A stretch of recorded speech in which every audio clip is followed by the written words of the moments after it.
We are coming to you live on January 23rd, 2025. We hope everybody's feeling amazing in the new year. For those who don't know already, CATHETA means learning in Creek, and today you're going to be learning some effective pre-planning strategies for grant applications. And your instructor is Diane Leonard. My name is Brooke Warrington. I'm the Training and Development Specialist at the Native Learning Center. We're so thrilled that you could join us for today's webinar. If you could follow along while I read the disclaimer aloud, this webinar provides a summary of fundamental concepts, requirements, and/or procedures within the allotted 90 minutes. The material discussed does not illustrate all possible scenarios that could be applicable. We also have our copyright infringement law pictured here. So just a friendly reminder that the webinar materials are protected by copyright, trademark, trade secret, and other intellectual property laws. On our new platform, if you ever wish to go back and watch the recording of today's webinar, as well as look at any of the past webinars that you maybe weren't able to attend, you can access those in the courses section. And then anytime moving forward that you wish to join one of our webinars while they're happening live, you will log into the website and you will see that green banner across the top of your screen, and that's how you'll join in. We do ask that you join with listen-only capabilities just so we can cut down on audio feedback from people joining with their mics on. If you did join and you realize that you have the wrong mic enabled, or maybe your sound is not coming out of the correct speaker device that you wish to use, you can go down to the bottom of your screen and click on the icon that looks like a phone, and that'll bring up a list of those devices so that you can select the one that you would prefer to be using. We have a few different ways that you can interact with today's webinar. So up at the top, you can see a link to access the shared notes as well as accessing the public chat. So I am actually going to copy and paste the link for today's presentation slides into the chat right now so that you can access those if you wish to follow along today. They're also available for you for download in that courses section that I showed you earlier. All right, if you wish to raise your hand, there's a hand icon down in the bottom right corner.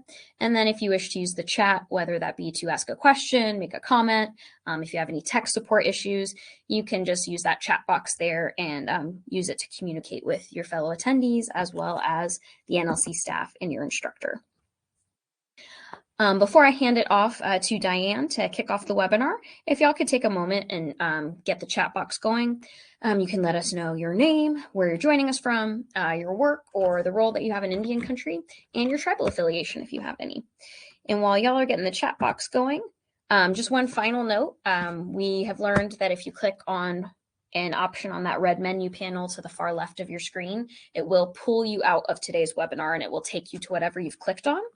So just note that if you click on that red panel, even on accident, it's going to pull you out of the webinar, but you'll just rejoin by clicking on the green banner at the top of the screen once again. All right, it is with great pleasure that I introduce today's webinar instructor, Diane Leonard. And Diane, I am going to hand it off to you now. Thanks so much, Brooke. And hello, everyone. Thank you so much for taking time out of your day. I'm sure a very long to-do list of things that you're pausing on in order to join us for this session. We'll be talking about effective pre-planning for grant applications. And so I recognize some of your names. Good to see you again. For those that haven't been in one of the grant writing webinars that I'm doing with the Native Learning Center, quick introduction, a little bit about my background.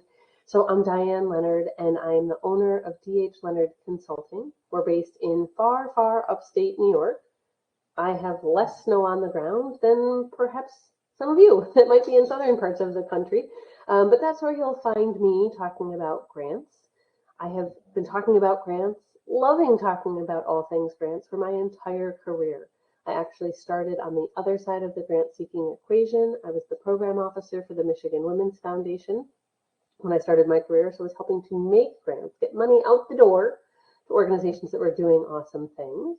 I thought, well, this is hard for both sides. And so I decided I wanted to help grant seekers like you. And so I've been doing this work now for 20 years, trying to take the stress out of grants. And today's topic is one of my favorite tactical techniques for how you can reduce your stress and increase your competitiveness. But more on that as we go. I know that many of you have said hello in the chat box, letting us know who's joining and what organizations you are with. I would like to add a secondary check-in question if you would be so willing. I like to talk about what it is that you do to fuel your work, especially if you're talking about what fuels your grant work. But what is it that you do to ensure that you're thinking about caring for yourself in addition to this hard work of grant seeking? For me, that means running. It was really cold, not snowy, but cold today, so I went with indoor cycling. So for me, it's daily movement. So check the box. That happened for me today, and one good, fresh brewed cup of coffee. Then I move on to decaf tea. But those things are what are fueling my work.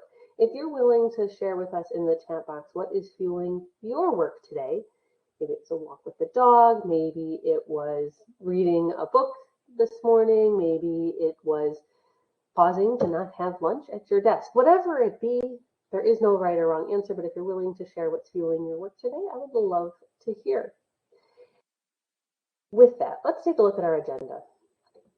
During our time together today, when we talk about this big umbrella topic of pre-planning for our grant applications, what I want to focus on is how we forecast.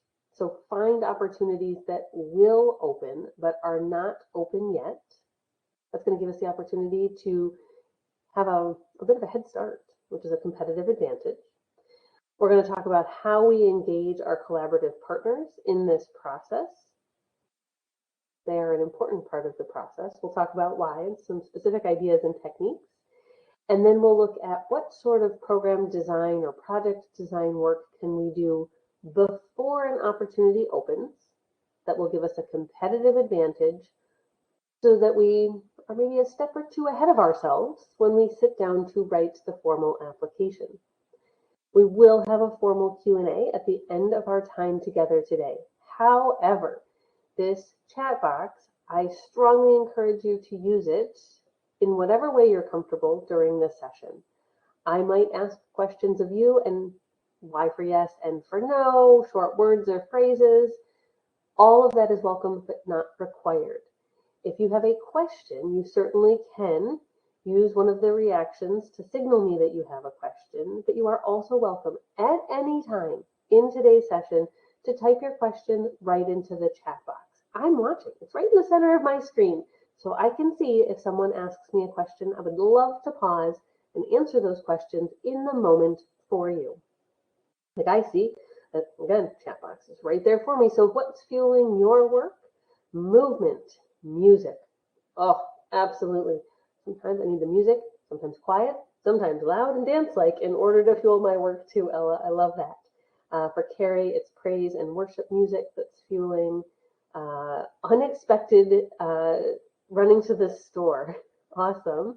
Bullet journaling. Yes, yes, yes. So fun. Okay, so it's a wide variety of things that are fueling your work. Thank you for those of you that shared that chat box where you told us either your name or where you're working, what's fueling your work. Again, that's where I would love your questions at any time. Can you tell that I want to answer your questions today? I think so. All right, so let's talk about forecasting grants. What does that mean? Forecasting grants is about finding opportunities that should open but are not yet open. That's going to give you the competitive advantage to get started. I'd love to make a little analogy for you about this idea. When we think about forecasting grants, so that we can do some pre-planning activities, I would like for you to envision a running race.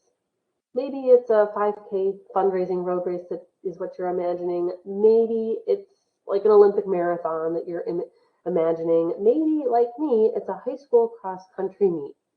I have a daughter that runs cross-country. So that's what in my mind I see. I see a line of 200 students in all their different colors getting ready to run their race. And so grants are a lot like that. There's a lot of organizations that are about to race and compete for the same money. The idea of forecasting, finding opportunities you want to apply for before they're open so that you can do some pre-planning work, is like a referee or an official in that race pointing to a few runners in that race and saying, You can start now and ahead, and you can start now ahead of everyone else, and so can you. It doesn't guarantee that those folks who get to start early will win the race.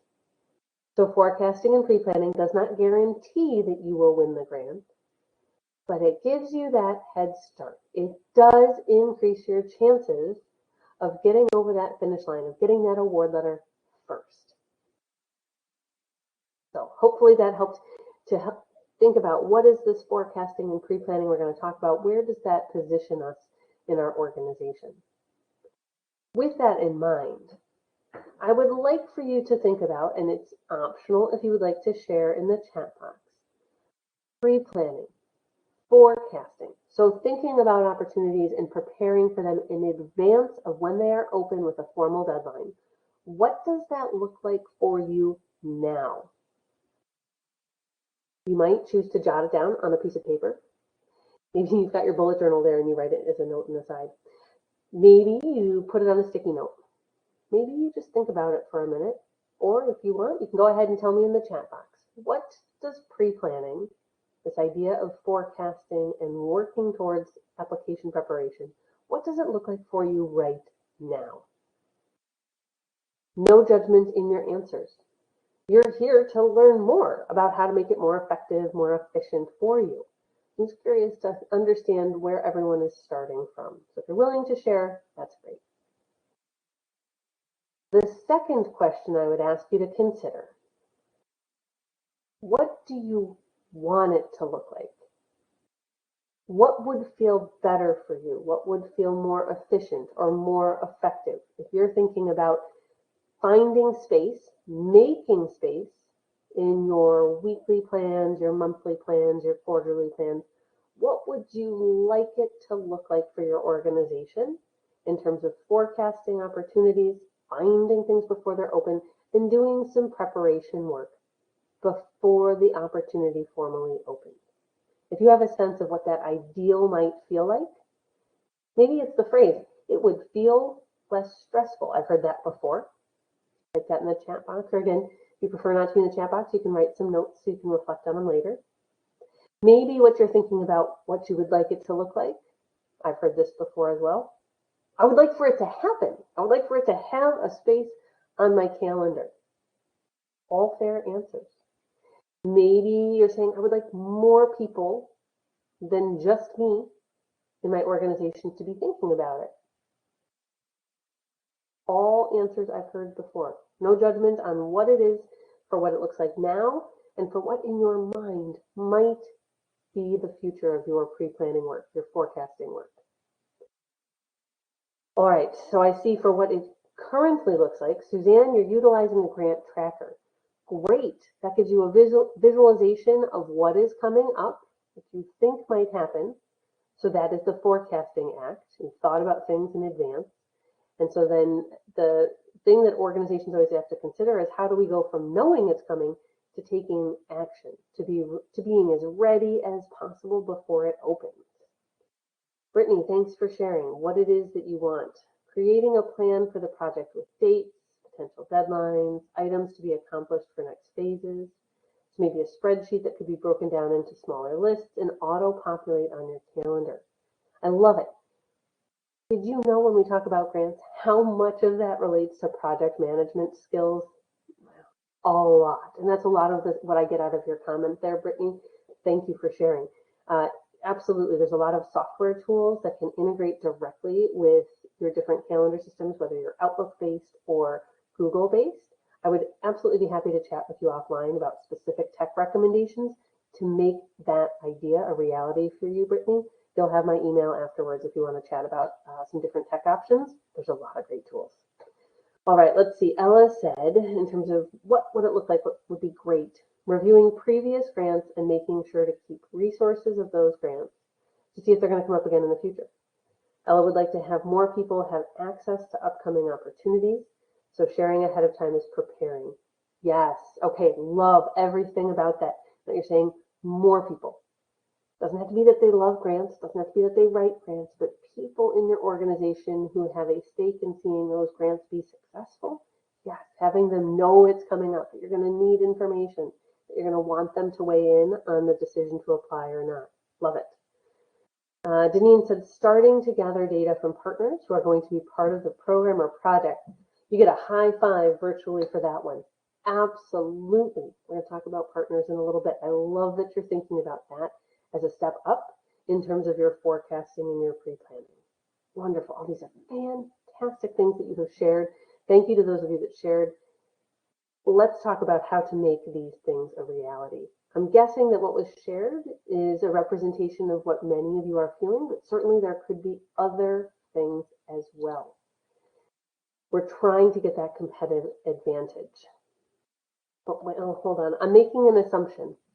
Is there anyone on the line that received every single grant that they wrote the last few years?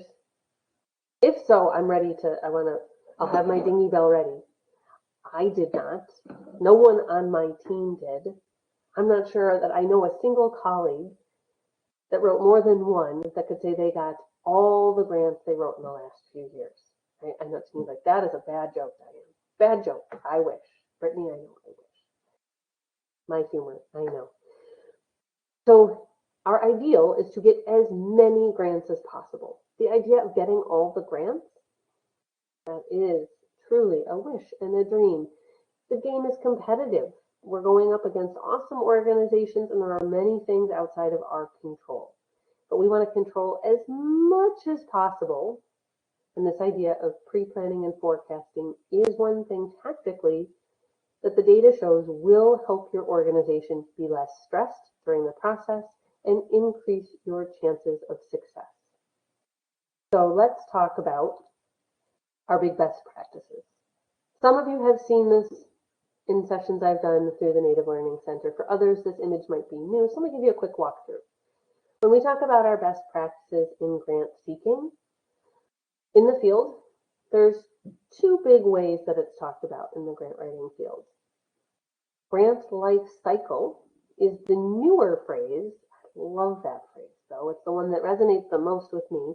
But grant life cycle is the idea that just like maybe if we're thinking about a water cycle, back in like biology class, it is ongoing, never ceasing. Grants are like that. Once you get into that grant life cycle for your organization, it does not stop. It is continuous. So we look at this grant life cycle image and we consider it like we would a clock. We're going to start at our noon position and we would go clockwise around it. Also in the field, there's been conversation about the 5 R's. You see 5 words related to best practices on the screen.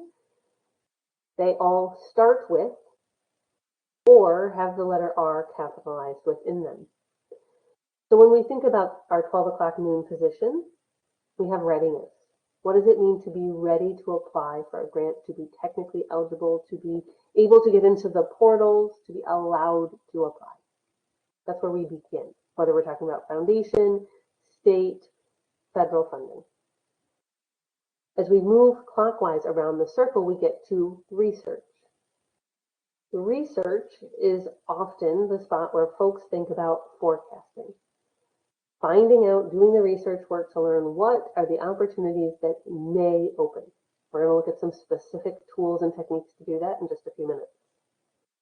Once we figure out what opportunities we think we want to apply for, we could continue clockwise around our life cycle to relationships, trying to speak to the individuals who are managing those funding programs, whether foundation or government. It's only after we've done those first 3 things, readiness, research, and relationships, that we really should sit down to write. And yes, that's where the capitalization got a little bit funny, but it's how we get our 5 R's. So seeing that R capitalized in writing, yes, that's where you're going to spend the majority of your time. But we need what we learned during readiness, research, and relationships to ensure that our writing is as customized as possible to the specific funder in order to be competitive. And then lastly, we come along to reporting, because reporting, stewardship, grant management is a best practice of the grant life cycle. So you have submitted, you have waited to hear about the decision. You get it. Congratulations. It's time to celebrate and then do the work and start all over. So this grant life cycle, where do we think that forecasting and pre-planning come into play? Is it only research, as I mentioned? What do you think? Where can forecasting and pre-planning activities take place in the life cycle? Is it only research, or are there other places in the life cycle that might influence our forecasting and pre-planning work? What do you think? Let me know, please, in the chat box if you have an idea. Is it just research, or could it be other elements?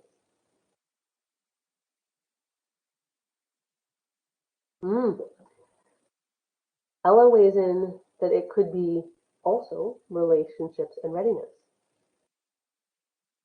Brittany thinks all of it. Deneen also thinks all of it. I would say at least readiness and relationships, but I do want you, ideally, always thinking about it.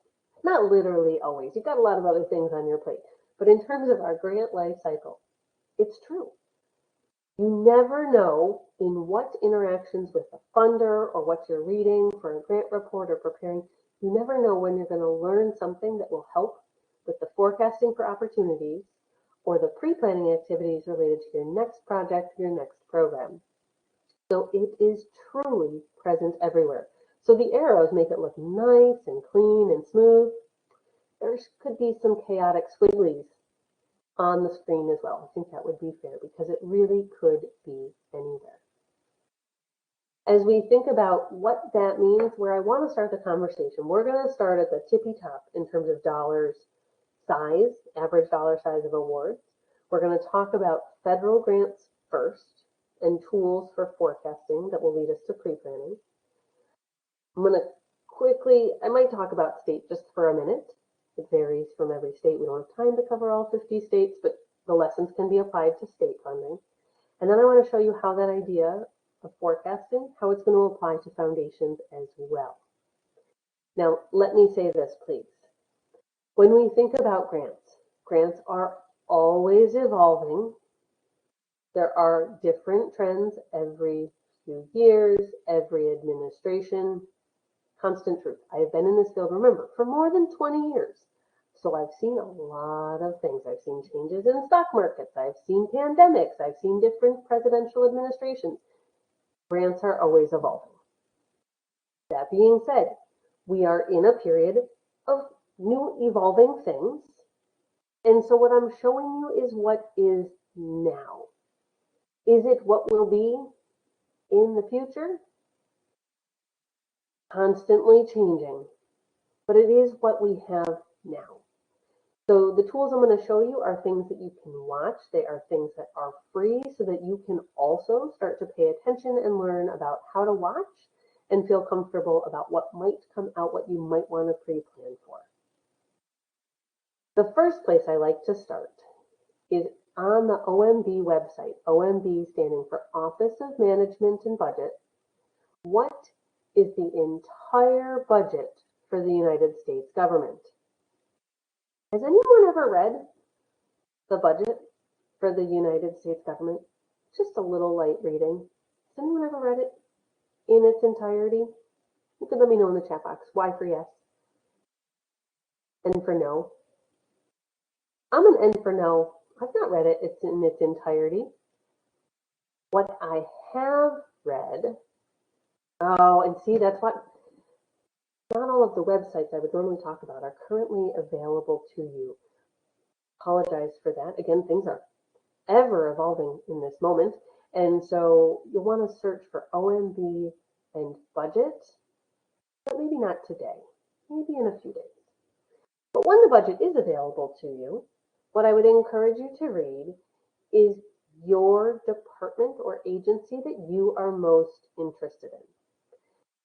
So let's talk about it. What department do you think at the federal level you and your colleagues would want to find funding for in this upcoming year or two? Is it in energy? Is it in housing? Is it in education? Is it in health? Could you please let me know which general area, which general mission focus might you want to focus on in terms of federal funding? And somebody helped find it from a different source than what worked for me the other day. Thank you so much, Samantha, for your help there. Very grateful. Health, education, energy, transportation, etc. I know we're going to have a wide range of areas here. If you could let me know in the chat, what is it that you would be focused on? That's the part of the budget that I want you to read, because I want you to start to put some focus on, so that you're not reading all the things. You're not getting distracted by the information that's not relevant to your work. That's going to come into play as we come into the different free tools. As we're researching within the different sites that are available to us, there's going to be a few different sites that we're going to look at. And these broad sites should indeed be there for us. They were this morning, but here's hoping. So we're going to start with sam.gov. Sam.gov is where organizations maintain their registration in order to be able to access federal funding. But when we talk about forecasting and preparing for pre-planning, what I want you to consider is that the assistance listings are also housed there. So I see, Samantha, you're looking at Department of Treasury. Deneen, you're thinking about workforce development. Regardless of what mission area you're focused on, the assistance listings are the place for you to start. In the text here on the top, you can see that the assistance listings are detailed public descriptions of federal programs that provide grants. Hey, that's what we want. Loans, not so much what we want. Scholarships, not in this moment what we need. Insurance, I don't think that's for us in this moment either, and other types of assistance awards. Tell me more about that. Maybe I am interested. What this is showing us is the past history and the current design of these assistance programs. When we come into the assistance listings, this general search at the top, I'd like you to go advanced. I want to be able to add some additional criteria. I want to do more than type the word education or workforce development or health. I want to be able to type more into there so that I'm not flooded with so many results.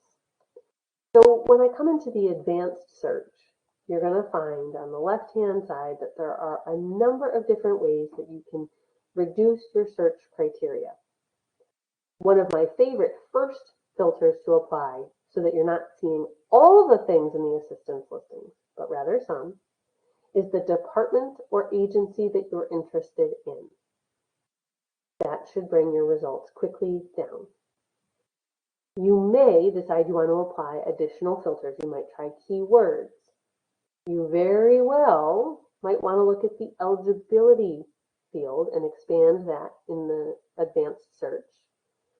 Tribal organization is one of the types of eligible organizations that's listed there.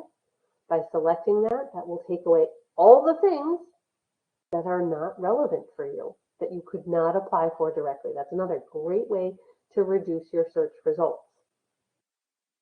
Now, I know I told you I have one great cup of coffee a day. Today, it was in my dog people mug. It is now decaf tea.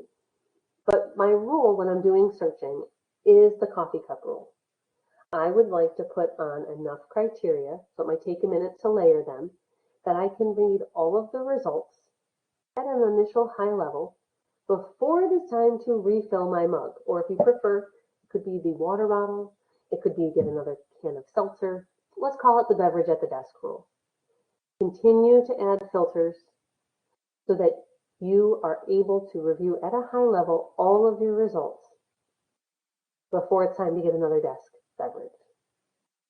So when we are in sam.gov, knowing again how many different interest areas, mission areas are present in the room today, I have one example that I'm going to carry through. So what I would like for you to imagine just for a moment is that all of you are in the health space. which I know is not true. And so, but for sake of example, all of you are in the health space, and more than that, you are focused on substance use disorder services, programs, treatment, etc. So when you came into the assistance listing for this theoretical idea, you put in the phrase substance use disorder, and you read through probably 25 different summaries of programs until you found this one, Comprehensive Opioid Stimulant and Substance Abuse Program. All of the records, when you open them, have exactly the same menu on the left-hand side. They have the overview of the program, how is it authorized, what's the criteria for applying, what's the history of the funding program. All of it is the same in terms of the menu that you will follow. I want to point out in this center section that there is this number here that says CFDA number 16.838. We want to pay attention to that number. We might use it in other government websites to find more information. So if I'm reading about an opportunity that I think is of interest, I'm not sure when it's going to open, but I'm like, oh, I wonder, this looks like it could be a good fit for our organization. I'd like to know the history of the program. Here's where this gets fun. I've been taking screenshots of this funding program since 2018. I know, I really know how to have a good time. It started for a particular project, and because the program is continuing, well, I just keep taking screenshots. So now I have 7 years worth of screenshots because there were some more things that just recently opened. What we've seen is how over time SAM.gov looks a little different, even within the same program, for what that particular department or agency is including. The headings have remained rather stable, but the accomplishments, the history section has evolved depending on who's in charge in that agency at the time. So when this program was early on in its existence, the Bureau of Justice was talking about as accomplishments in its history, was saying how many applications were received and how many were funded. So in 2017, the history was that 142 applications were received, 27 funded at the state, local, and tribal level, 12 supported at the law enforcement level, 2 were made to rural states, 8 were made to expand diversion programs, 5 were made for planning efforts. Well, you could add all those numbers up to figure out how many actually got funded out of the 142, but it was not all of them. The next year, the amount of money that you can see in that table for fiscal 18, the amount of money this program had was expected to get, wow, really big. And indeed, it was. Because look what happened. The Bureau received 112 applications and funded literally all but 6 of them. So for folks who are paying attention to the budget at the government level, this funding program is expected to expand. We stand a good chance to be funded. They put in their application. They had to technically be eligible. They had to submit something that was fundable. It wasn't that they funded literally everything, but they got awfully close because they just kept funding down the fundable applications by score until they ran out of money.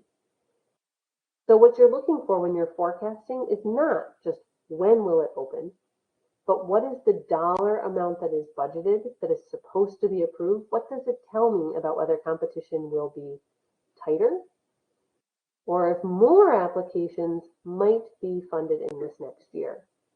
The more data that you have, the more that you can project what might the field look like for competition. As we continue on, this funding program, which we thought would kind of go up and then hopefully come back down, has unfortunately continued to rise in terms of the dollars that have been made available. And as it has evolved, the Bureau of Justice has changed the way that they're talking about what is happening with the grantees and now the accomplishments look more like they did a few years ago. They go back to what types of grantees are being funded. Now, this is important for you to know because you want to look at the types of organizations being funded and if you, as an organization, look like any of the grantees that are being highlighted. In the first accomplishments piece that I read you, there was a section where they talked about tribal organizations that had been funded. So that would bode well for you. You're like, oh, some tribal organizations got funded. Good.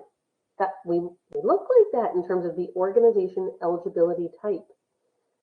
If we look at this list here, they're talking about the types of programs, not the types of organizations. So that gives you a different way to consider, does our work, does what we want to do as an organization, do we look like, do we feel similar to these current grantees? So that's the type of decision that you can make. As you're reading through the assistance listings, you might get to the end and say, yes, I'm excited about this. I really think that when it reopens, I want to know more. So we head over to grants.gov. Now, depending on when you make that leap from sam.gov to grants.gov, both are free tools maintained by the federal government. You might get to grants.gov and find out that it's closed. There's no application open for you to apply to, and there's no formal forecast that tells you when will it be open again. You could click into what the package looked like before, but, well, back in 2018, when I started taking these screenshots, this was about all I knew. I knew that there had been a statement made that they expected to make 45 awards. They expected to make $1.5 million in awards per applicant. And that was it. If I wanted to try and find other information, I was on a search engine. I was on Google. I was on DuckDuck. I was on Bing trying to find last year's guidelines. But remember, I said things are always evolving with the federal government websites, and for the better in many situations here. So while we previously couldn't see what the package said, we couldn't see those guidelines, what we can now see is a lot more. So let me continue this story about our opioid program with a slight detour. When you go to grants.gov today, how many of you already look at the forecasted opportunity status? I have the arrow on the left-hand side pointing at forecasted status. How many of you are already watching that on a regular basis? Maybe not every day, but on a regular basis. Here's what I would love to have you do. I'd like to make this a little interactive. I see a few of you do this now. We're going to make this practical. I have just pasted into the chat box the grants.gov search link. I've got it open live on my browser. This one should work for you. If you go in there, could you please type back to me in the chat how many forecasted opportunities are currently posted in grants.gov? There's a specific number that you should be looking for. We should all have the same number if we have not put any additional search criteria on. I'm looking for folks to type into the chat box, how many forecasted opportunities are there today in grants.gov? When I took the screenshot, it was 534. But this number goes up and down like a roller coaster. All right, I see some of you have already made it there and have already found on the left-hand side that today, in this moment, there are 554. When you look at the column to the right-hand side, the opportunity status may or may not say forecasted. I'm imagining that what you actually see, because what it automatically does when you go in, is it puts forecasted and posted. So the opportunity status in your column farther to the right probably says posted for everyone, because it's showing you the 554 forecasted for today and the 2,239 posted opportunities that are accepting applications. We don't want you looking at those today. Please unclick posted. Go ahead, take a minute, do that right now. That should change it so that all you see is your forecasted opportunity status in the far column to the right. If you don't read anything else on grants.gov, if you don't subscribe to anything else to come into your inbox, I'd be fine with that. Read what's forecasted. These are the opportunities that are anticipated to open that you could pre-plan for that would give you the competitive edge we're talking about. Okay, so if you want to, you can stay on the grants.gov piece on another tab because you could continue to play a little bit more as I show you what else we can learn. You could also, in the keywords, type in the word opioid. Now again, remember, I've been taking screenshots of this opioid program for years to help, well, it turns out, to build a storyline like this for a class. Who knew? But if you type in the word opioid, if you're still at grants.gov, and you type in the word opioid in keywords, what happens to your forecast? Can anyone tell me, once they type in the word opioid in their keyword, click the blue search button, what does it go down to? Ah, Suzanne, fast on it. All right. 4. I also did this to guarantee, because I'm like, it could change. It literally could change if someone in a federal agency posted something in 10 minutes. The answer could be 5. Because it is real time what has been posted by the different agencies. Now, when I had taken the screenshot before, if I was looking at opportunities forecasted only in opioid, the answer was 18. So again, always changing. If you're like, you know what, it's not that I want to generally watch forecasted. It's not that I generally want to watch my keywords. What I really want to find, I want to find the exact opportunity I was just reading in sam.gov that I'm so excited about that I think we should apply for this next year. So go ahead and clear your search word in that search criteria in grants.gov. Instead of clicking forecasted, also please have posted and closed. So you're going to see 3 blue check boxes. You'll have forecasted, posted, and closed. And what I would love to have you type in is, like you can see on the screen in the left-hand side with that red arrow, go ahead and type in 16.838, click search, and let me know how many opportunities do you see. Let's do a quick sum, forecasted, posted, and closed. How many total opportunities are in your results? Go ahead and let me know in the chat box how many results you get. Old screenshot, the answer in that moment was 17. All right, if no results came back for you, take a look back, like maybe go back a screen and then come back. You want it to start fresh. There are definitely going to be results. So no keyword, don't put anything in the opportunity number. In the assistance listings, see, even that's an update from these screenshots. I did that wrong. In the assistance listings, type 16.838. So the bottom field that is available to you. I want you to type 16.838. And then tell me how many did you get as a sum for forecasted, posted, and closed. You should see a 0 for forecasted. You should see a 1 for posted. And yes, Ella, 26 for closed. Again, constantly evolving based on what's open or closed. The 2025 opportunity for this particular program opened on January 14th. That is the one that is open.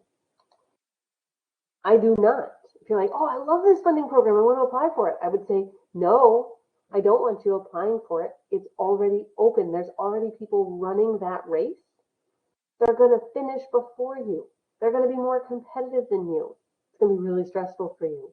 It's already open. It opened almost 10 days ago. No, not for you, not this year. Plan for it for next year. When we look at the opportunity, right now, sure, you could download it. You could download the package of the application instructions, and you could use that as your guide to plan for the next year. If you find an opportunity, and instead of having an open one, it is closed, this is a great improvement grants.gov made over the last few years. Now when you click on package, you can still download the instructions for the past opportunity.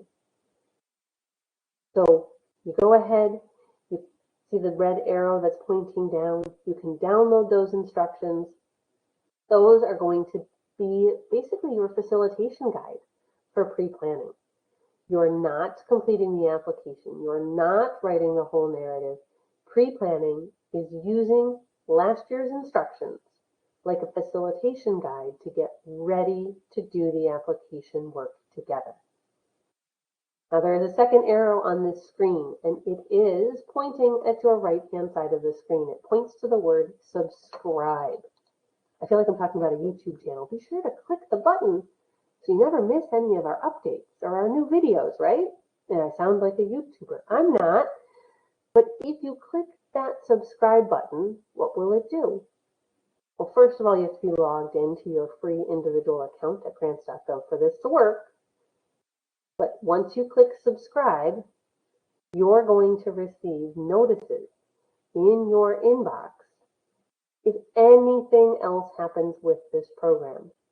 That means you don't have to remember to go to grants.gov every day, every week, every month. You know it's going to show up in your inbox. That's awesome and stress relieving in itself. I'm curious, how many of you are already receiving grants.gov updates through your free individual account? Could you let me know why for yes and for no? If you are not, I would strongly recommend that you create an individual account, not the applicant, an individual account. And that way you can subscribe to individual opportunities. So some of you are, not all of you are. Good homework item by getting it directly into your inbox. That takes some of the pressure off to remember to go. So as we're looking at what we've learned in grants.gov, as I said, you could head out to search engines to try and find last year's guidelines, but we don't have to do that anymore. We find that it's right in grants.gov. But there's still more that we can learn. There are more resources available to us than just last year's guidelines. When you go to the different agency websites, you might find it by using a search engine, or you might know right where to go. Many of them have archived at least the most recent funding opportunities. And do you see how here there is some technical assistance related to it? There's trainings and related resources on the right-hand side of the screen. You want to watch those things. You want to read those things. You want to do that homework now so that you could think about reaching out to the grant maker, reaching out to those program contacts, and asking questions up front. That's going to make your facilitation for pre-planning much smoother. So use those resources. Watch those recorded webinars. You'll have to attend the new ones when they open so that you're getting all the most up-to-date information. But those can help to give you a boost for your facilitation. When you're reading the last set of guidelines that's available to you, please remember they are definitely always subject to change from one year to the next. They might make the process shorter or easier. They might add a new question or restructure the way they want attachments or restructure the type of narrative components they want. It's up to each agency in terms of their staff, in terms of their leadership. So it is a guide. That's why when we get to pre-planning, we're going to be talking about drafts. But having it is far better than having nothing at all. It's helping us to get a head start. Now, why is that head start so important? I talked about how competitive it is, how many applications there are, but on average, how much effort does a federal grant take? Anyone know, on average, how many people hours a federal grant will take for an organization? Could be lower than this, could be higher. That's why I said it's an average, but what do you think is that number? You want to type your number, what you think it might be, in the chat box. Could be Price is Right style. Maybe somebody wants to go 1 hour. Now, we know that's not the answer, but what do we think in terms of effort and time? What will it take for a team to complete a federal application? All right, we've got our first thought in 200 hours. It could. Oh, I think of some of the HUD applications, and it could. Yep. The average is lower than that. Does anyone else have a number that they want to share? Depends. Absolutely, right?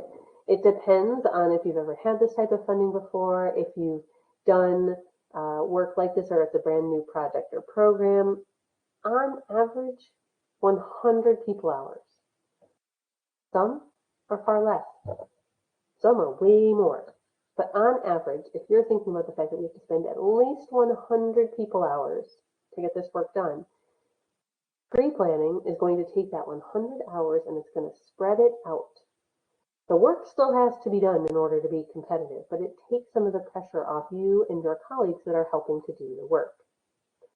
That's why these ideas of subscribing for opportunities, subscribing to notices about the forecasts, learning about what is coming, that's why this is so important. It takes the stress off you and your colleagues, and it increases your likelihood to be competitive. So if we have found an opportunity that we're interested in, we used SAM.gov first to find the funding program that we thought might be a great fit. I used that opioid example so that I could carry it through in the screenshots. The second tool we went to was grants.gov, because that's where we find the actual opportunity, current, forecasted, or closed, and where we can see either the current application package and instructions or last year's. Either will help us. There is a third place that I want you to go before you start your pre-planning work. I want you to go to usaspending.gov.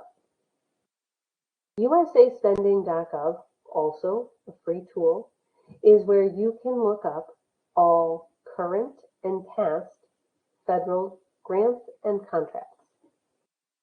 So you can find out who has been a grantee for this program before. How many of you have used usaspending.gov before? I didn't know about this site for a long time once it was actually launched. I was late to the party. I was like, where have I been without this bookmark? I love this. Because with foundation grants, I'm always thinking about who has this funder awarded to? What other sort of projects? What are their funding? What do their grantees look like? Where are they in the country? I love looking at that for foundations. This is like that, only it's for federal grants. So I highly recommend adding this to your toolbox. Now you've got 3 sites that you're going to use in collaboration to get a full picture of the opportunities you want to consider. What you're looking for is, do I have a collaborative partner that's already getting this money? Ooh, I don't want to compete against them. That would be bad for them and probably bad for us. Is there anyone that's an eligible organization that has received this funding in the last few years? I wonder if we potentially could get that funding again in our community, or if that might hurt us. I wonder if no one in our community or region has ever gotten this funding. Oh, that might help us, because we're sort of like a funding desert. No funding from this program has been here yet. We could also learn, do we look like the types of organizations? And by look like, I'm saying the types of eligible entity types. Are they departments of health? Are they hospital systems? Are they community-based organizations? What types and sizes of organizations are getting the grants? Does our type of organization, our structure, look like those that we see in usaspending.gov? Now, for just a little extra light reading, this is it's a fourth tool, you're right. It is not as critical, but I do still encourage paying attention to it. The Federal Register is the daily journal of the United States government. It is also free. I also, yes, you're right, get it directly in my inbox. But just like when we talked about the federal budget as a whole, don't read the whole thing. What I read is the section about the department or agency that I'm paying attention to right now. Maybe it's the Coast Guard. Sure, that could be the case. Maybe it's Department of Ed. Maybe what it's actually about, true story, or hold back here in terms of the pandemic, when there was COVID-19 funding related to telehealth, it was the Federal Register where the FCC posted the funding opportunity. It was not anywhere else. It was here. So people that were watching and reading the Federal Register were the ones that had an advantage before it started to circulate on listservs and in newsletters that this funding was available. So you can get a little bit of a boost when something new comes up. You might be the first ones to know sometimes because you're reading the Federal Register. But again, not the whole thing. I would pay attention to the agency or maybe few agencies that are of greatest interest to your organization. Okay, so you're like, Diane, that's a lot for our toolbox. Wow. And yes, you're right. There are tools that you can pay to do federal research and share information with you. What most of those tools are doing are telling you about things that are open, things that now have deadlines that you could apply for. I want you to not worry about those. I want you to worry about what is coming up in the future so that you can get this head start. So once you have found those, using these free tools, then you can talk to folks. Then you can ask questions of the program contacts that are listed.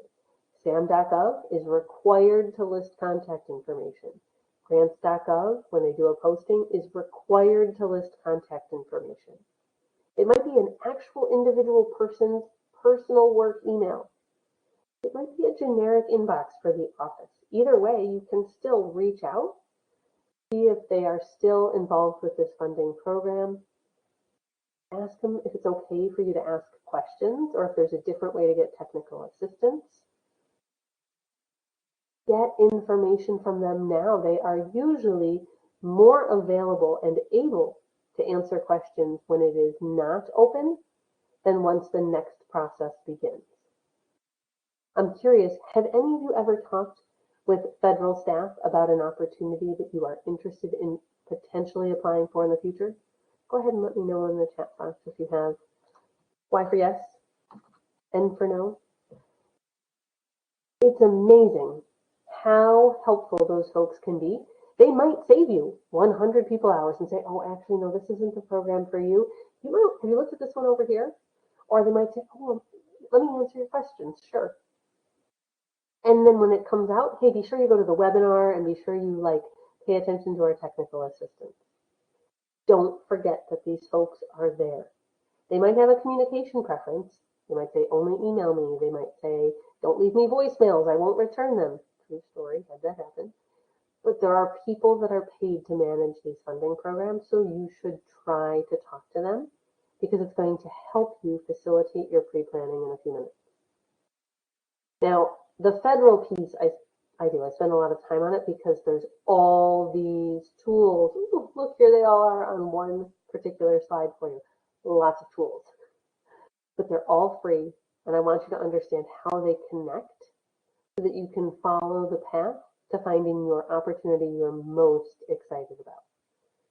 I don't recommend focusing on more than 1 or 2 pre-planning opportunities in a year. That's a lot for an organization, unless you have a really big staff to be supporting federal grant opportunities. But what we're talking about here, this idea of forecasting, is also possible and really a benefit for big foundation grants as well. Now, I'm going to give you, again, a very specific story to follow, but you can pick the big foundation name that you want to use this idea with. The situation that I'll put forward for our forecasting, therefore pre-planning idea for foundations is about the Mother Cabrini Health Foundation. This is a foundation that is focused on, you betcha, health funding. And it is a foundation that was created through the sale of a religious-based insurance company and health system. And when it was sold, the Attorney General in New York State said, and beneficiaries from the sale dollars need to go into this foundation, which then will support health in the state. And so the Mother Cabrini Health Foundation was born. And it makes millions of dollars of awards related to low-income communities throughout New York State with health outcomes each year. Folks clamor for this funding. It is incredibly competitive. You're seeing award rates that sound a lot like federal funding programs. You're seeing dollar awards that feel sometimes like federal grants. And so people are thinking about, how do I get a Cabrini grant? That's what boards and leaders are asking. Well, you would look at slightly different tools. You could use a variety of research tools to find out, what are they funding? Yes, big picture, it's all about health. But they've also had some other key phrases that have become clear. Public safety, human services, some education has been part of what their mission-related granting has looked like. We can see where the money is going. While it is primarily focused in New York State, there have been some instances where they have funded an organization that is not based in New York, but usually is doing work in New York.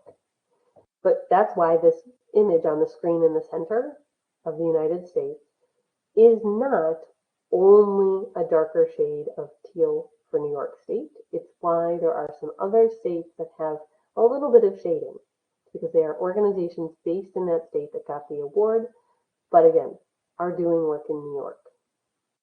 And then on the right-hand side, when we're doing research on this big foundation, we could see how big are the grants. Their sweet spot is grants of $100,000 to $500,000. But definitely they're making some more that are even bigger than that. So yes, this is an organization that folks might want to go after. And just like with usaspending.gov, trying to find out about past grantees, you can look on the funder's website, you could look in their annual reports, you could look in the different research tools to find out, what do these organizations that they're funding look like? We want to spend our time on this opportunity if we think we stand a chance to be competitive. This text, I know, like, Diane, that's really tiny. I know, and this is only the first teeny tiny screenshot of a very long list for just 1 year. It was 20 pages, this PDF. They make a lot of rather sizable grants. When we are on their website, we want to pay attention to, when does it open again? Even if we're looking at a previous year's set of guidelines, some of you talked about wanting to have a tracking sheet. Some of you said you do have a tracking sheet. If you're thinking about your plan for 2025, even looking at something that is outdated, when would we put it on our calendar? We would want to save space for a letter of inquiry that was sometime in the spring, April, May-ish. We'd want to spend and save some time in our calendar for, hopefully we get invited for a full proposal. We'd want to make sure that we set aside time in our plan for June. But before the LOI opens, we want to spend time preparing. We want to think about what it would take for us to be competitive. Of all the work that we do, what would be the best fit? You can see how that was a screenshot from 22.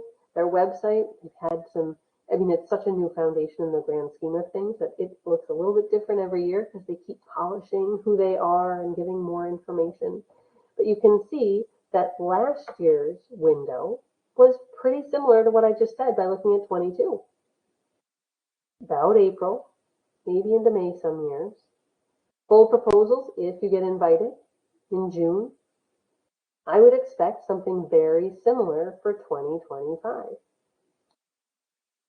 Okay, so we found an opportunity. It could be that we found a federal one. It could be that we found a really big foundation one. It is something that you want to prepare for. When we were talking about your ideal pre-planning, one of you mentioned collaborative partners, which made me so happy because your collaborative partners indeed make you competitive in the big picture, but also help to make the process smoother if you engage them early on. If we engage them early on, it minimizes our risk that we might go, whoops, we didn't talk about the money until 2 weeks before it was due. Whoops, we forgot to talk about our outputs and our outcomes in detail before. And it overall strengthens the relationship. With your collaborative partners, each relationship is different, so you know better than I do, where is it right? Is it that you want to have them come to initial brainstorming, or do you want to have some initial brainstorms by yourself and then bring them to the table to talk about logic models? Or is it they're going to be a collaborative partner for evaluation? So maybe that's actually the point where they come in. Do they or don't they review application materials? Each relationship is different, so you get to decide where is the right spot to engage them. But when you do, I encourage you to think with your facilitator hat on, your project manager hat. You might want both, one for facilitator, one for project manager. You want it to be clear where and how folks are going to be involved. What are their roles and responsibilities? How will you share materials? SharePoint, Google Drive. Are we texting? Are we emailing? Are we meeting over Zoom? How is it we're going to work together? What I recommend you consider is something like a team working agreement. It does not have to be this particular template. It's the one that our team uses internally, which is why I have it right here to show you. But come up with a working agreement of how do we work together? What are the different skills and strengths people are bringing to this collaborative group? Heart-centered purpose, why are we together? Those rules and activities, again, about how we work together. Drive, SharePoint, meeting cadence, sharing of drafts. That QR code on the screen, that'll take you to a free download. If you don't have anything handy to grab that QR code right now, let me let you know that you can download this template. There is a team working agreement guide that you can download for free at agileandnonprofits.com. When we look at our collaborative partners, many funders are requiring that they are involved, that they give us a letter of commitment, a letter of memorandum, a memorandum of agreement, or a memorandum of understanding.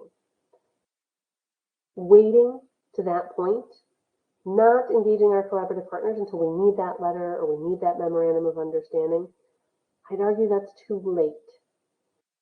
The advantage of pre-planning is that we can bring our program design conversations, bring our budget design conversations to our collaborative partners in a more meaningful way, deepening the relationship and increasing the likelihood that the funder sees the collaboration for the strength that it brings to our ultimate outcomes and impact. So when we're pre-planning, what we're ideally getting towards is not just we found an opportunity and we think we know what's going to happen and we think we want to apply for it when it happens. But what we really, that like head start, my running analogy, what we're trying to get done is some draft program design conversation. Ideally, what we want to have is at least some, I say watermark draft design documents that have been created. It may be that it's just, air quotes, your organization because maybe you have no collaborative partners. But if you have collaborative partners, this is taking some of those tough conversations that take a lot of time for a grant application and giving you the advantage of time because you're not working against the deadline clock yet. So pretend, again, that you found something you love. It could be like that opioid program at the federal level. It could be the Mother Cabrini Health Foundation. In fact, if anyone has an opportunity that this feels like for them, they have seen something, they're thinking about something, if there's something that's in your future that you think you are going to apply for, you don't have to tell us the funder name. I don't want to create extra competition. But if you have something that you've thought of, go ahead and let me know in the chat box why for yes. If you've thought of an upcoming opportunity, maybe sometime in the future of 2025, that you think you want to prepare for. You want to do action in advance of it opening to be more competitive. Where you start is by looking at last year's guidelines.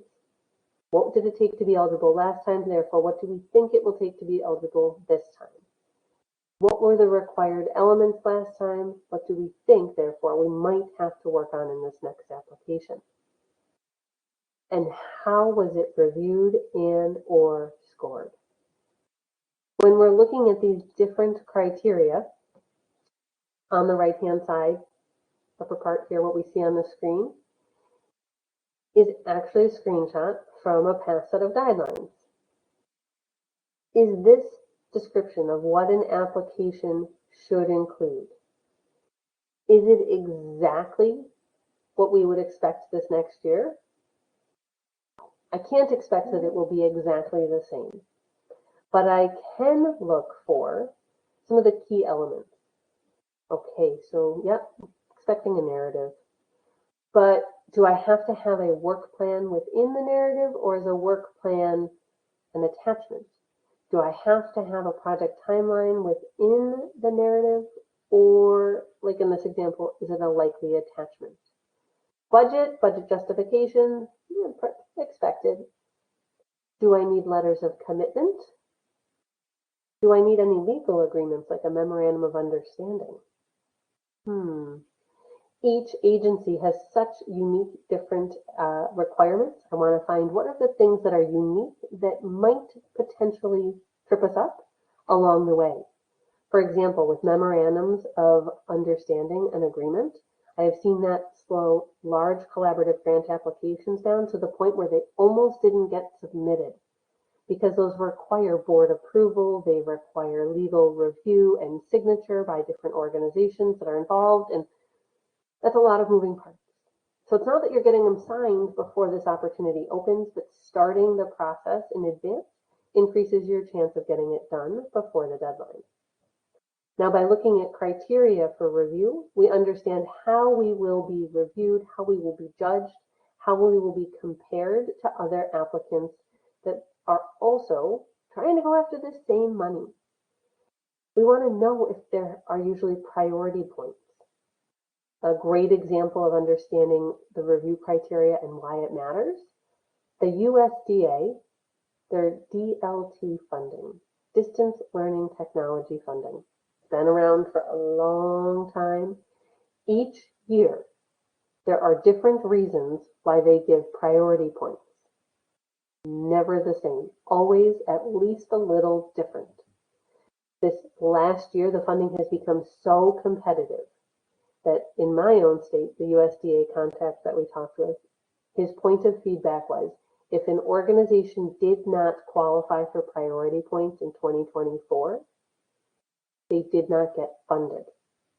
Not because they weren't proposing good work, but because by the scoring list that they had to go down to get funded, they ran out of money before they got past those who didn't get priority points. So they're now advising people that if you don't qualify for the priority points, it is not very likely that you'll get funded unless somehow more money is put into this funding program. So understanding last year's review criteria and scoring and what happened, talking to the program staff about it when it's not open, might influence your choices moving forward. during pre-planning, so once we find the opportunity we're excited about, our goal is not to fully develop any of these materials. Our goal is to have drafts, things that are initially agreed upon that we can then update, adapt, change based on what the guidelines come out to actually say. So our first step, and we follow along, we keep moving forward with these pre-planning ideas until it opens. So we don't know exactly how long we'll have until it opens. It could be that it's forecasted in a month. It could be in 4 months. It could be we're not really sure, but we think sometime before June.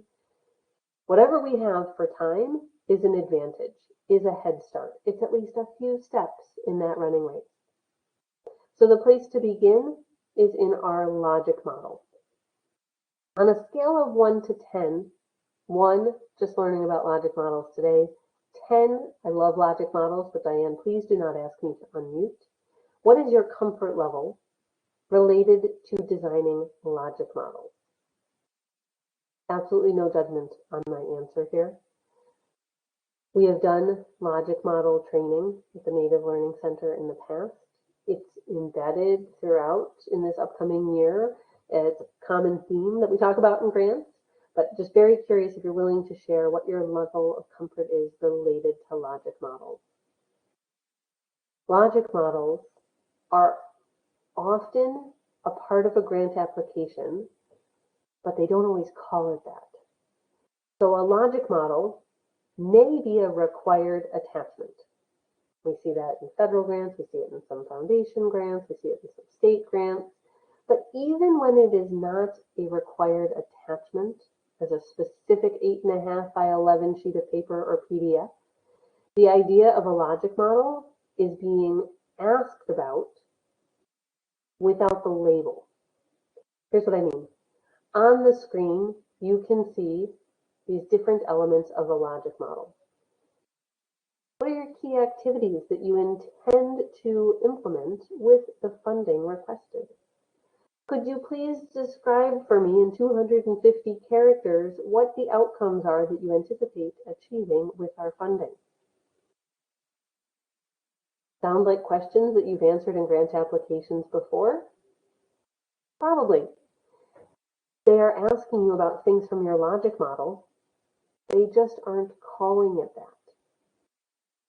So you can decide when you're facilitating in this pre-planning space whether you want to use the logic model label or not with your colleagues. No pressure on labels. But the points on the screen here, I would encourage you to ask thoughtful interview-style questions to get common shared understanding and agreement among those who are going to help do the work about what is it you will say. It could be that you build it as just an interview style, top to bottom, jot down all sorts of points and notes about what you learned. It could be that last year's grant, you look in their guidelines, they had a template for a logic model that they required. You might use that. It could be that you use a whiteboard on an office or a virtual whiteboard tool to brainstorm and gather ideas. All of those would make me super happy. What I really care about is the type of information you're gathering, not what format it's in. By the time you're done pre-planning in this step, I want you to know what kind of resources you think you need. The things like the human staff, interns, volunteers, resources that you're going to need. The financial resources. What kind of money do you need? What sort of in-kind donations do you need? What sort of space do you need?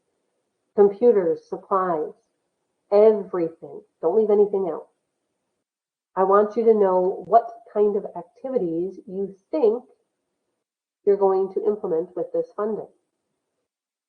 Not necessarily every minute worth of activities in your descriptions, but high level, what are the activities that you are going to implement if funded?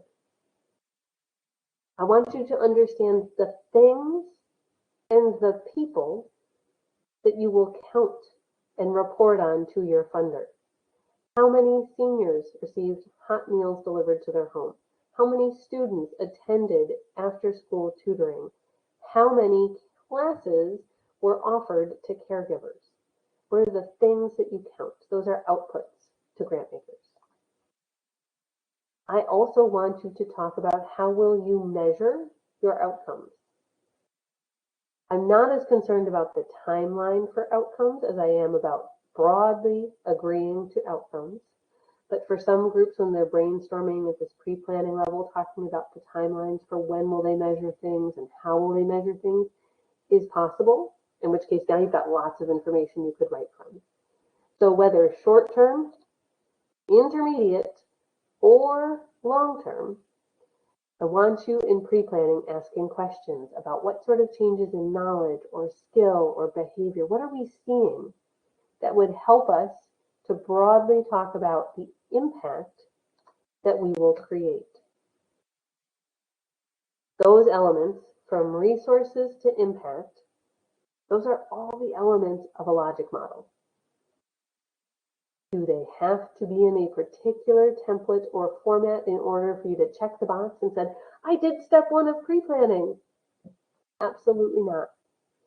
If you have gathered in any structure that you are comfortable with the information I've just described, resources, activities, outputs, outcomes, and impact, let me get the yellow dingy bell. Super excited and proud of you. In fact, you should definitely pause and take a moment, pat yourself on the back, because that was like a quarter mile of an advantage in that race. I mean, you got far, far in advance of everyone else. That was amazing. All right, but we're not done. It didn't open yet. Is there more we could do? Yes, there is more that we could do. You're right. We could think about how much it will cost us to do these awesome things. No, we're not filling out budget forms yet. Don't you worry about that. We're not filling out SF424s. We're not filling out foundation budget templates. What we're trying to do in pre-planning is determine how much will it cost us to do this awesome work. For those activities that we have just described, to reach the outcomes we outlined, to get to that impact we've articulated, are we talking about $250,000 a year? Are we talking about $2.5 million a year?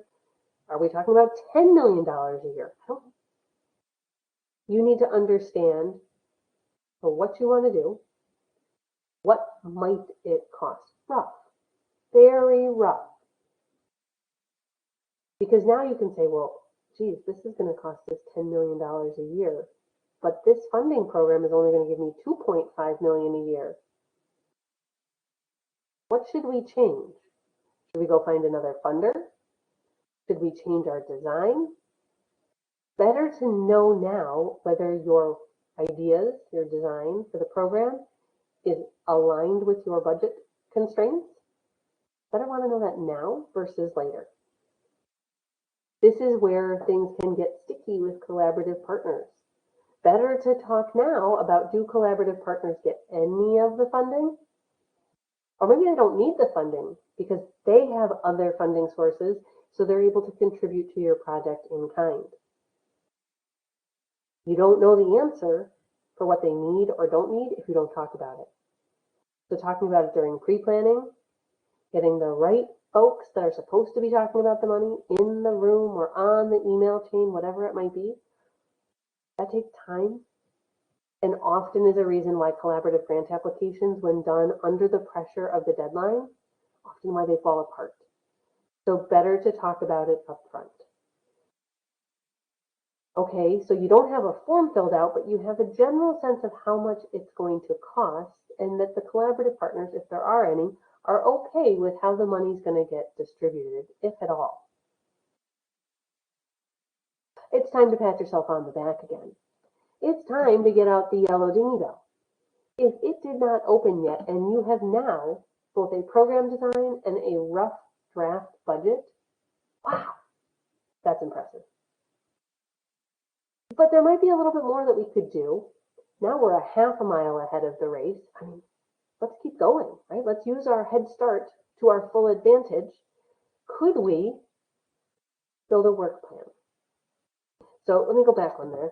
The work plan is taking the key activities from your logic model step. So from that first step where you talked about the activities, the key things that you want to do with the funding, now you're going to add detail. You're going to add description to those key activities.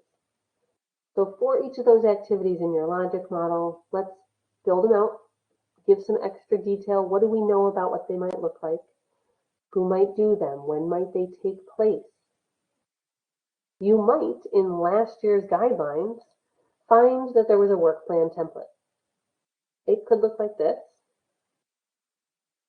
Or maybe the one from last year looked like this. Or maybe there was no template. SAMHSA does that. They ask you for a work plan and there is no template. They just narratively lay out in one sentence the type of information you should give them. Okay. It doesn't matter if you put it in a template or you build your own or you make unformatted notes. What you're looking to have done is to say, what do I know about these activities that are in my logic model in that first step we did for program design? What else can I do so that I have greater understanding of who will do the things and when will they do the things and with what frequency will they do the things? I want to have a deeper understanding of that so I can, when it's time, write the narrative about it. It also helps to ensure that the people who are listed here, you can start to double check yourself. Are the people who are going to do the work, are they all in your budget? They should be. So it's a nice way to have some checks and balances as you're doing your design work. But we're not polishing. It's still watermark draft. Wait, did the grant open yet? No! You're right, pat yourself on the back, be really excited. There is one other thing that you could do, and no, it is not writing the narrative. Notice how I have not mentioned writing the narrative. That's going to make, you're just going to have to do rework. Don't start writing the narrative yet. Wait till it's open and you see all the questions and the structure. But you could start, not finish, but start the conversation about memorandums of agreement or of understanding if they're required. Perfect example I'm thinking of is from the Office of Violence Against Women. Very well known that multiple of their programs have a memorandum of agreement requirement that all partners have to have it in place before the application is submitted. Not by the time they fund you and give you money. No, at the time of the application. Those take a lot of time. So if you can start those with your collaborative partners early, it increases your chance that you'll be ready to click submit by the day of the deadline. If you make it this far, sit back, grab your coffee, grab your tea, have a pizza party. Call me, I'll pay for the pizza party. If you get this far, whew, now you wait for it to open because you have done so much hard work. You've already done an incredible component of those 100 people hours. Now it's going to be about taking this work and writing it to the structure that has been released. Oh, you're all like, I want to get to that point. I know you all want the pizza party. I'm not joking. You could have an ice cream party instead if you wanted. If you do these steps and you get them all done before the big opportunity you want opens, by all means, I want to hear from you. I'm also happy to hear from you, though, not about the pizza party or the ice cream party, but it could be just that you want to email me with a question. Also, totally fine. So whatever works. So my email, I'll type it in the chat box, is diane@th100consulting.com. You've been awesome interacting throughout, asking some questions, but I understand if the next time you have a question is not now, but when you actually go to do the work. So I'm really serious that whether it's over email or like a direct message on LinkedIn, whatever you want to do, I'm happy to answer your questions. But I'm going to stay right here, right now. Brooke's going to come back on and help facilitate. But if you have any questions right now, you can let us know, type them in the chat, whatever works for you. I want to make sure your questions get answered before you get back to the rest of your regular day. So thank you, though, for being here and being so great in the chat. But here for your questions if you have any. Yay, thank you for such an amazing presentation, Diane. So informative and helpful as always. If y'all could just take a minute or two to complete our webinar feedback survey. I put it in the chat and I will put it in the chat again. It's also in that shared notes section. But it just takes a minute or two to complete. It lets us know at the Native Learning Center what is working well, what we can improve upon, and we do share that feedback with our instructors, so it helps them as well. They are anonymous, so be as candid as you would like. We always appreciate the feedback. We hope you can join us for our next webinar. That is going to be 2 weeks from now, because next week we will be at the 7th Annual Renewable Energy and Sustainability Conference. But 2 weeks from now, on February 4th, there will be a webinar on natural resource, energy, and climate adaptation plans. That'll be with Amy Wilson, and she's actually one of the speakers at our energy conference. So if anybody's coming, we can't wait to meet you. You can access this as well as our other recorded webinars. They've moved from Adobe, obviously. They're now housed on our YouTube channel, and there's an entire Cathedra webinar archive. We hope you can check out our upcoming events. They're posted to our various social media. You can find us on Facebook, Instagram, LinkedIn, Twitter. We have our in-house produced podcast, the Hopathanga Native American podcast. You can listen to that wherever you listen to your podcasts. And if you prefer to watch the video recordings with our special guests, you can find that on our YouTube channel as well. All right, folks. I'm going to do another copy and paste of all the links. So it'll have today's webinar feedback survey. If you needed a copy of today's slides, that link is there as well for you to download. A link that you can bookmark so you can log in easily to the webinars platform next time you want to attend. One to register for our weekly newsletter so you know when our Cathedra webinars are happening, and then one to connect with us on LinkedIn. All right, folks. It doesn't look like anybody's typing, so I am going to go ahead and close out. But thank you for another amazing webinar, Diane. We always appreciate your work, and we will connect with everybody again really soon. All right.